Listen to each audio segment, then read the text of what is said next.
ನಮಸ್ತೆ, ನನ್ನ ಹೆಸರು ಸೌಮ್ಯ. ನಾನು ಉತ್ತರ ಕನ್ನಡ ಜಿಲ್ಲೆಯಲ್ಲಿ ಇದ್ದೇನೆ. ನಾನು ಇವತ್ತು ಭಕ್ತಿಗೀತೆಯನ್ನು ಹಾಡಲಿದ್ದೇನೆ. ಜಯ ದೇವಿ ಶಾರದೆ ವಿದ್ಯ ವಿಶಾರದೆ ವಿದ್ಯಾಬುದ್ಧಿ ಪ್ರದೆ ವರದೆ ಶುಭದೆ. ಜಯ ದೇವಿ ಶಾರದೆ ಶೃಂಗಾರ ರೂಪಿಣಿ ಶೃಂಗೇರಿ ವಾಸಿನಿ ಪ್ರಶಾಂತ ವದನೆ ತಮೋಹರಿ ವರದೆ.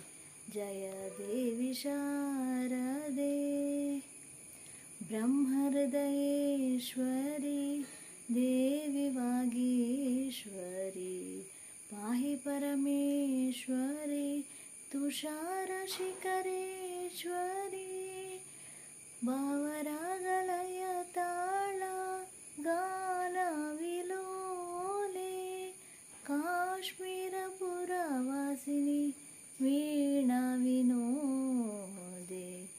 ಜಯ ದೇವಿ ಶಾರದೆ. ಧನ್ಯವಾದಗಳು.